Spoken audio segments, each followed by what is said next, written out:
Hey guys, so I just uploaded a video with regards to the menu tutorial. I hope that helps some of you out with regards to getting more familiar with the game, maybe learning the mechanics of the game and all that.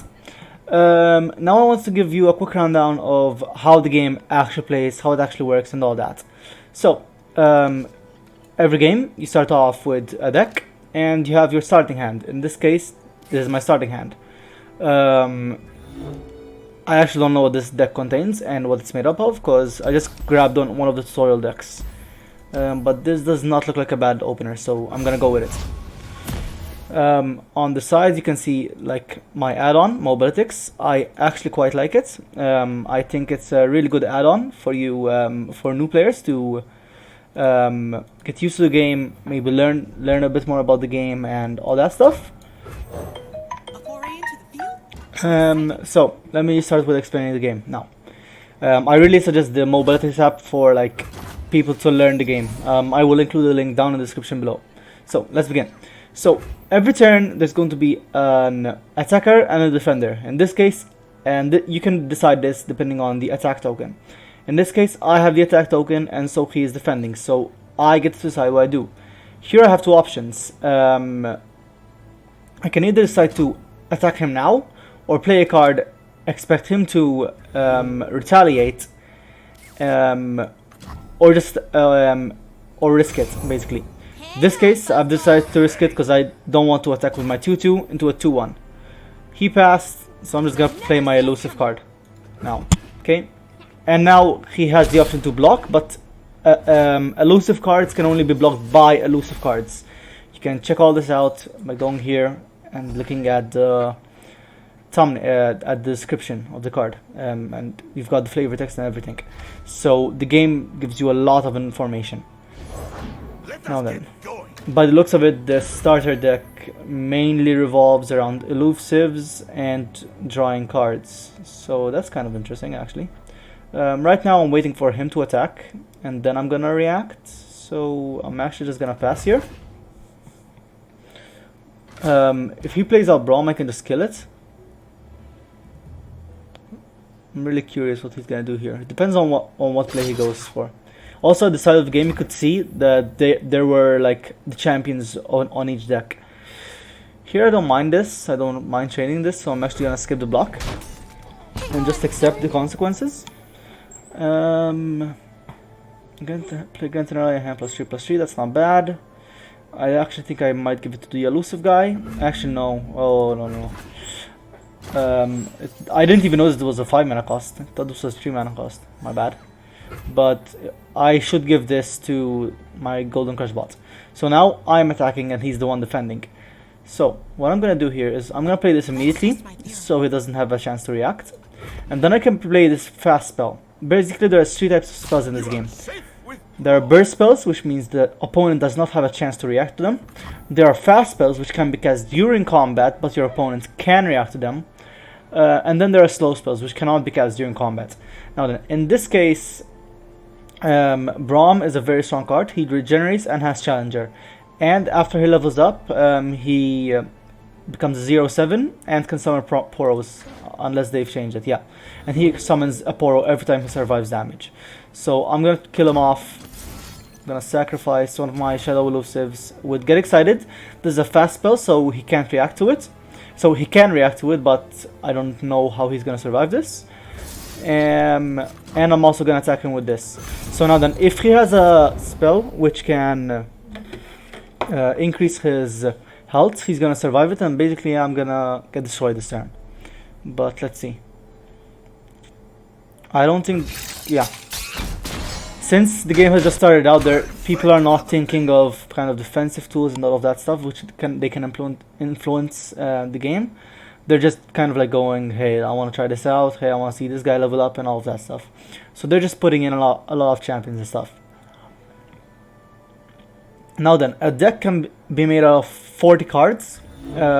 You can have 3 of every single card, so I can have 3 copies of Astute Academic, for example. And there can also be 6 total champions, so you can have maybe 6 different champions. You can have I don't know, 6 different champions, or you can have three champions and three. Oh my god, 3 copies of two champions. You know, stuff like that. The dark beckons. Now then, I think this is as strong as this card is gonna get, so I'm just gonna play it out now. Also, each deck can only be made up of 2 regions. So, for example, here I have Demacia and Freljord, that's my opponent, and I have Ionia and Piltover right here. You have emotes in game. These are 6 emotes there at the moment, and you've got your Guardian right here. At the moment, everyone has the Poro, and there are others which can be sold. I showed them off in the other video, which you guys can check out whenever you feel like it. This guy has actually messed me up. It wouldn't be wise for me to attack right now.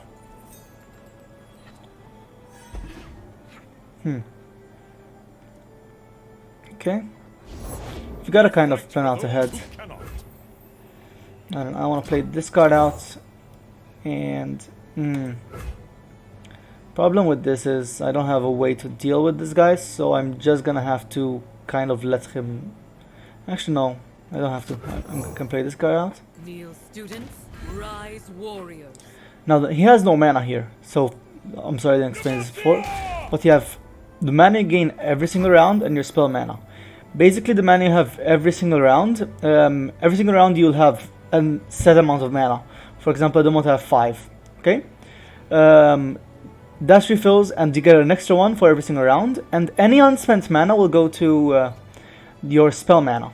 Basically, if you haven't spent all of your mana, for example, I haven't spent 3 of them so far, it will go here, and you can use them in later rounds. But they can only be used for spells. Now then, here I'm actually gonna mess this guy up, and I'm gonna kill off his Garen as well, because I doubt he has an answer to that. And I actually don't want to do that. I'm actually gonna take the 3 damage to face, because I believe that I can get a better trade for this. Also, I have my Herald of Spring. This guy gives me lifesteal. This guy has support. Give my support to ally lifesteal. Support is basically your rightmost, I believe. Let me check.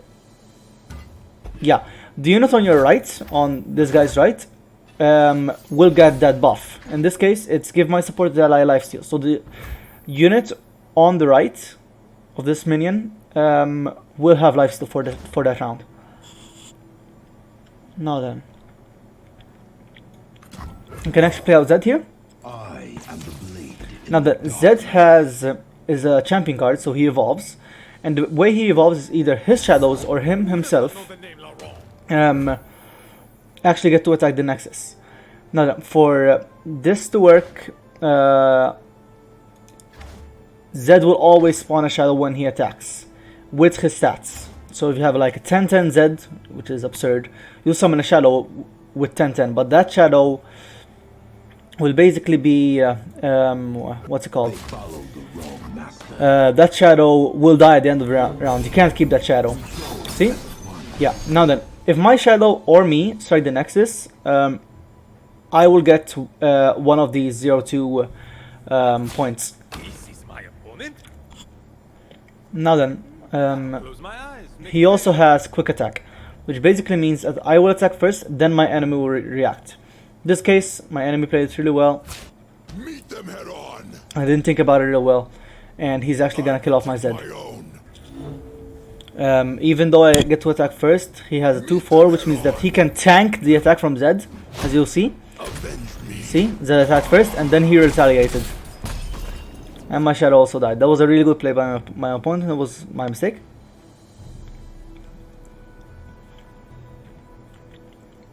But that's a basic rundown of the game. Then there are also the numerous amount of keywords. For example, there is Overwhelm, which basically means that any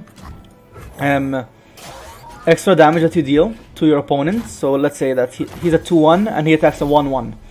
That 1 extra damage will not be lost, but will instead go directly into my Nexus, which is really strong. And there's then there's Challenger, which basically means that this guy chooses who he's gonna attack.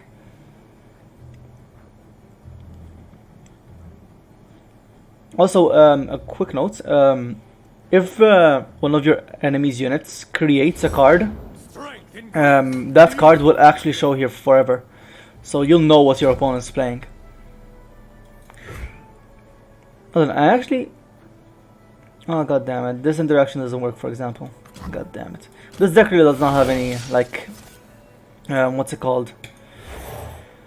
Draw in it. It does not have much draw from what I can see. He's setting up a really strong attack at the moment. I don't have anything to play against that. Again, this is one of the soil decks. I haven't made my own deck yet, so this is like one of the really weak decks. I'm also not playing that well, to be honest, because I'm talking a lot and trying to explain as much as I can. Also, you can do this with your opponent. You can like pet him. See? You can tap him and make him mad.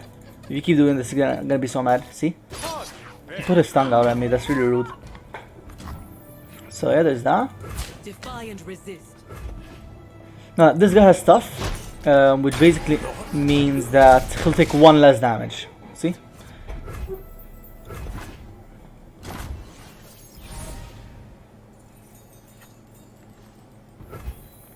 This is really bad. I'm actually getting no cards at the moment to like play like the way I want them.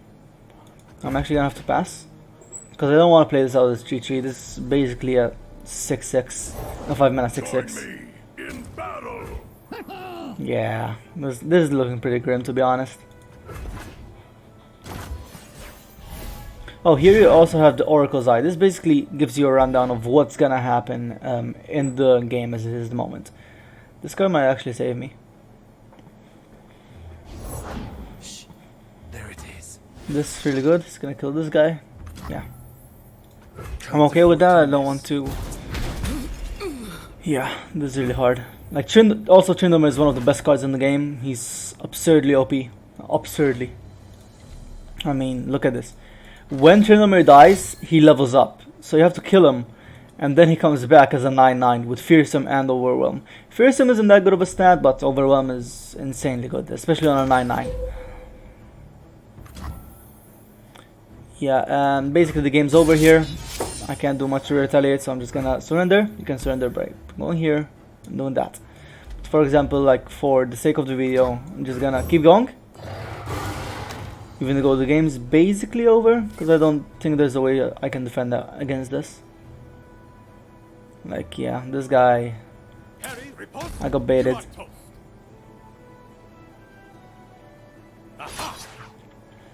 Okay. Now then, best case to do is block with as much as I can. This is all I can do, but still not gonna be enough, I think. Yeah. So that's gonna be game, because he's gonna deal exactly 17 damage. But if I went to the Oracle's Eye, I would have seen the outcome of the battle. But it's more like a helpful tool for noobs, basically. So yeah, that's basically a quick rundown of what happens in game, and afterwards, go here. You'll see the progress on your quests, and you'll get the match reward, basically. And the XP, and you'll see it feed into your vault and your current quest line. That's basically it. I'm sorry I lost. Honestly, I'm pretty bad. Without a deck I've made myself. Next up, I'm gonna make a video about expeditions. I'm actually gonna make an entire expedition run. I hope you guys stay tuned for that, and I hope that this video was helpful to you guys. Thank you for watching. Please subscribe, and yeah, have a nice day.